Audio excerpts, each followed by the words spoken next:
Welcome back, everybody. I'm Dee London with Million Dollar Thrift. And on this segment of the podcast, I wanted to kind of share with you guys. I guess so many people have asked me, how do you do it? How do you walk into a store, especially a large thrift store, and end up finding the best of the best? Well, over the years, as I started thrifting, luxury thrifting, I got better and better at it. And I realized that, you know the saying, time is money. And I didn't have an entire 2-3 hours to go scour a large Goodwill or whatever thrift store I was in. I didn't have that kind of time. You know, I still do other things. I run other companies, my children. I'm the CEO of my own company, AKA my family. And so I started getting really, really good at finding those odds and ends and those little pieces. So when I walk into a thrift store, I have a routine with every store. And the first thing that I do is I usually will go on the outside of the parameter of the store, inside, of course, but on the outskirts of any store. So I start with the outer and then I work my way into the center of the store. But as I'm shopping, I personally love jumpers or jumpsuits and stuff like that. So I shop from bottom up, not top down. Because if you look at a store, everything's exactly the same, even across the board when it's being hung on a rack. But at the bottom, there's different lengths of dresses or pantsuits or pants or whatever. And so it's easier to actually spot those really good finds if you're shopping and looking at the bottom and you see, you know, the different heights. And so I already know the type of materials I look for and the type of outfits that look good on me.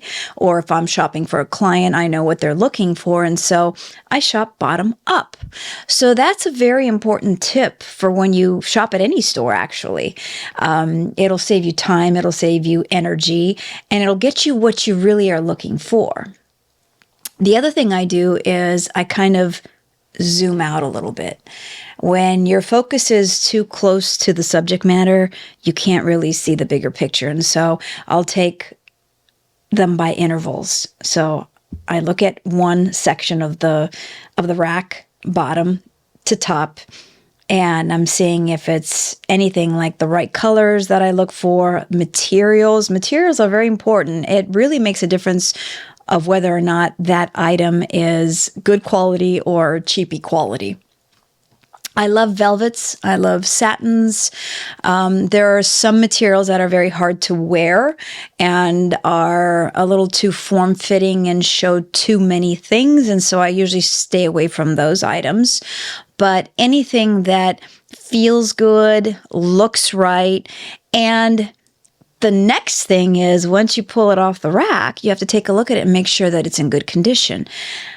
I buy things that are gently loved. I don't buy things that are frayed. And most stores, most secondhand stores, especially Goodwill, they're pretty good about what they put out there. They don't put out things that are, you know, on their last leg. They'll put out stuff that is still somewhat decent. And I have put back some items that I would normally have purchased, but for the fact that they're frayed or just not looking their best.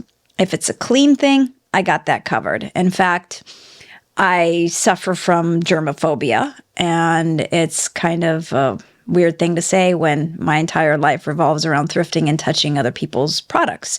But I have a system devised where when I bring something home, it has like a routine. It goes into my house. It goes directly into the laundry room. Tags are pulled off. Items are put in. I use tons of detergent, trust me, a lot of detergent. And I also have learned how to use just a tiny bit of Clorox, any kind of bleach, whether it be for colors or non-colors or whatever, depending on what I'm washing. And so by the time that it's actually washed and done, I know for a fact that it's clean, like my kind of clean. And have I ruined a few items? Maybe I have. And I know my better half, Robert, always He laughs, he shakes his head, he just has his own moments where he like talks to himself and says, I don't understand how you put that material into the washing machine. But you know what, guys? If I don't do that, then I won't wear it because of my germophobia. And so everything gets washed. Everything, even certain purses that I bring home. If they're soft enough to put in there, I'll do that. If not, some of the items that can't go in the washing machine, that's where Robert comes in. He does all the heavy lifting when it comes to washing or bleaching or taking care of wiping down items that I can't stick in a washing machine. And he's been such a good sport. He even has his own sequence kit that I actually bedazzled for him because I can't sew. And if there's a button missing or something is a little bit torn that I didn't see, it's his job to fix it and make it work. So he's been an absolute amazing part of my life in helping me with this whole shopping experience.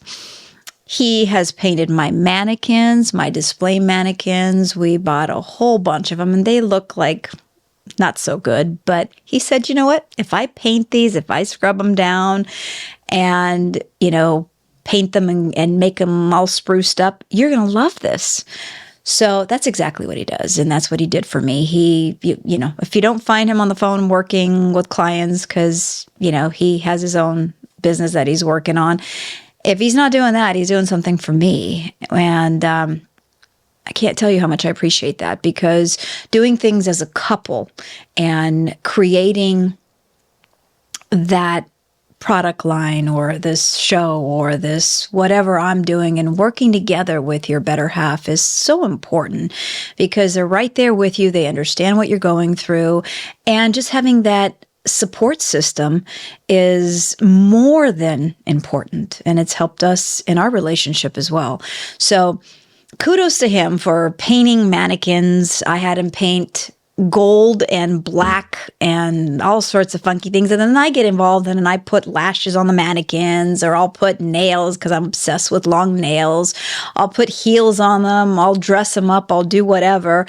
And then, of course, we shoot all sorts of pictures for social media and stuff. So we have a great time doing that. But I wanted this particular podcast session to be about the ins and outs of the actual product and what you do with them.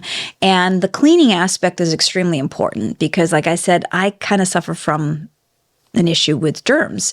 And one, I had to get past the mental part of it's secondhand, somebody wore it. And two, the germ part. Is it clean? Is it clean enough? Especially if I buy things for my kids, are they clean enough?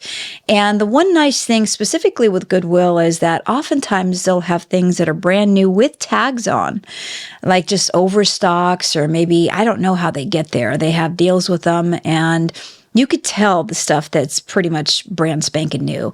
Shoes, real easy to tell because the bottom of the boot or the bottom of the heels, you can tell they haven't really been worn.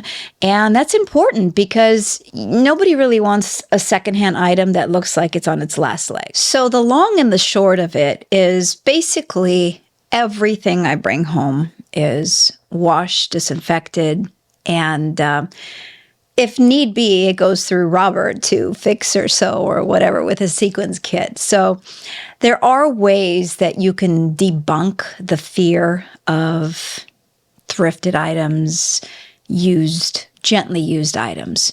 But I'm also here to tell you that if it looks really awful and it's just, it could be a great brand, but if it looks like it's got like 10% life, probably something to pass up and hold on to your money, because you never know what you're going to find on the next haul.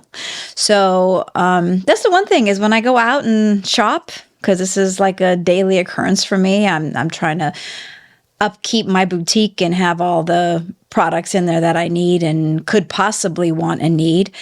You never know what you're going to find. So I walk in, I go, okay, what's in it today? What am I going to find today? And if I'm working for a client, if I'm looking for something specific, I'll find that. And then I'll think of another client that I might need something else for. And it just kind of snowballs into a purchase. But anyway, the point is that there are so many little techniques that I use to just get through a thrift store haul and making sure that I pick out the best of the best. And then again, with this process of cleaning and disinfecting and making sure that it's okay, then I feel comfortable enough to have it be in my home. So thanks for following me on another podcast of Million Dollar Thrift. Lots of hugs. I'm your host, Dee London. Till next time.